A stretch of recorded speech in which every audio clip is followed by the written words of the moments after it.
Thank you, Sanjay. Co-speaker Pratap is an old friend.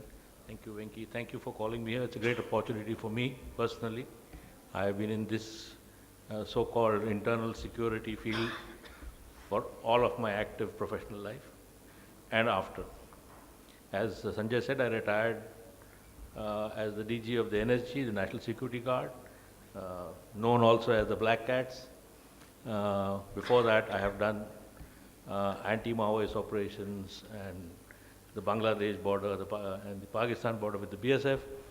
I've also worked in intelligence for a very long time with Sanjay. And then, of course, I was in the state. My cadre was Kerala, so anybody from Kerala here, okay, beautiful state. I think one of the happiest times of my career. We are speaking about internal security, and Sanjay did mention the scope of the whole thing. But I would like to add, that is not all. Internal security also includes peripheral areas, which are, according to me, far more vital than the boots and the guns and the stuff like that. We have energy security. We have the cyber security. We have, which is in fact getting more and more important. All these sort of dovetail into what finally you get a product as what sort of protects your internal security. Having said that, let me come to specifics. Do we have a national internal security doctrine? To the best of my knowledge, we don't. We have some research, some papers, but there's no defined doctrine of internal security. Many countries have it. There's also a debate as to whether a country like India should have it at all.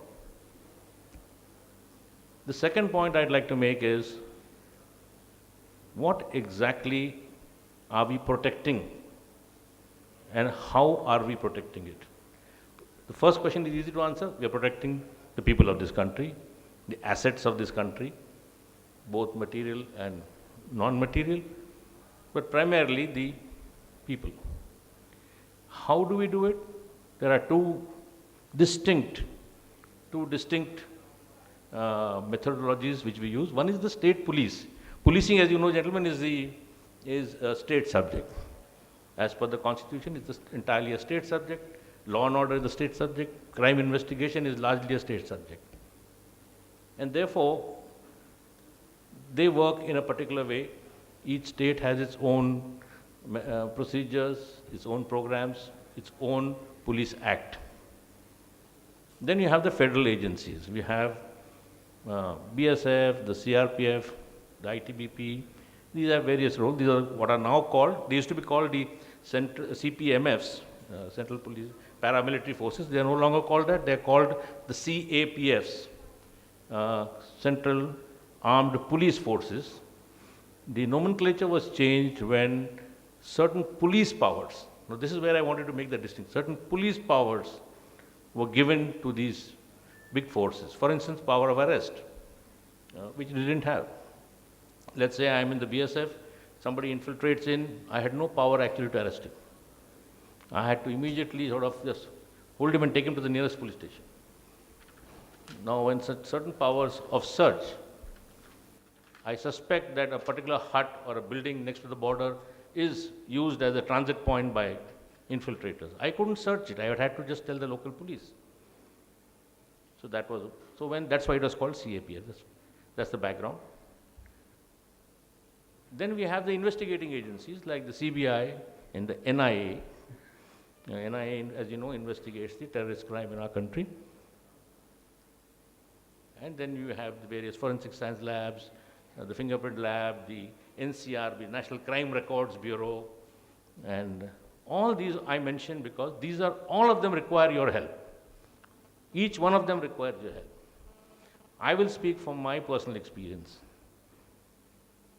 The requirements basically I divide into two. The hardware part of it, which includes weapons and ammunitions and munitions. We'll leave that out for the time being. We have requirement of surveillance. We have requirement of monitoring networks, All this is part of the preventive part of Indian security. We have need for uh, training equipment, simulators. We have requirement of drones and robots, both for surveillance as well as bomb disposal. And then we have the software side of it. Again, training is a large part. We have a lot of training done on simulators today. Even our firing ranges, if you come to the NSG, we do have in a year, one or two programs for the industry, young managers and leaders coming and seeing our garrison at Manesar. Most of our firing ranges are now come back to, or rather evolved into simulated firing ranges, so that we don't use up too much ammunition. We can correct on the spot, and many other things. Train on new weapons. Then the requirement is in cryptography, communication, and so on and so forth. What actually happens is that there is no common interface for us, let's say in the NSG or the CRPF or the BSF, to interact with a group of people like you who are coming up with all the products and the ideas. It's always starts off as some idea in the force. We want this, then we start searching. There is no systematic approach to projecting requirements, also because some of it is confidential. We cannot publicize it. For instance, we had a case in which we floated a tender and we were hauled up by the IB for revealing too many things in the tender. I mean, they were right, of course, but then these are some of the problems. But there has to be some interface like this, where we can say and exchange ideas about what we want and what you can tell us what you can give. There was an attempt at this. There was an attempt at this with the IITs. Now, IIT did, I don't know why it stopped. IITs used to conduct a once in a year program in one of their IITs by turn, where we would be shown, we would be called from the state, from the various central federal forces, and exposed to the new technologies being developed. What is possible? I remember once, and this was nothing to do with the direct kind of thing which I did later. I was in the crime branch and heading the crime branch in Kerala, and at IIT Powai, I saw a forensics lab on a chip. And this was amazing for me because we carry this huge bus which has all sorts of gadgetry, and they said it can all be reduced to some small chip, and many of the tests for which we require large samples can be just specks, dust of the footprint, or a very, very small stain of blood, or what have you, saliva. And this was something revealing, and we did try to write back and say, look, can you incorporate this into a device? And then our fellows need not carry this huge bus and move around in the countryside, and they can carry this small thing on their pockets. So this is where the problem starts. The other problem is the procedures in government. The other problem is the procedures. As you all know, you would have submitted tenders for various various proposals to government. We have to go by these fairly bureaucratic procedures. But let me tell you one thing. A lot is made about of the red tape of this whole thing. I can tell you it is not always so. In the NSG, I can tell you for a fact, most of the equipment which we purchased was imported. So we had the additional thing about customs.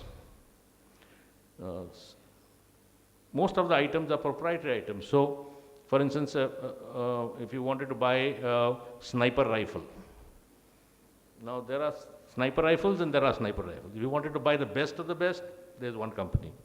Now, if you wanted to buy something from them, we had to go through a 3 or 4 month process with government to convince them that this is the only company in the world which manufactures this item. But we did it. It can be done. This is our problems. I don't know what the solution to that is, but I am trying to project it so that when you come up with some unique technology, a unique process, You should be able to bear with this delay. Also, the first time you make the sale,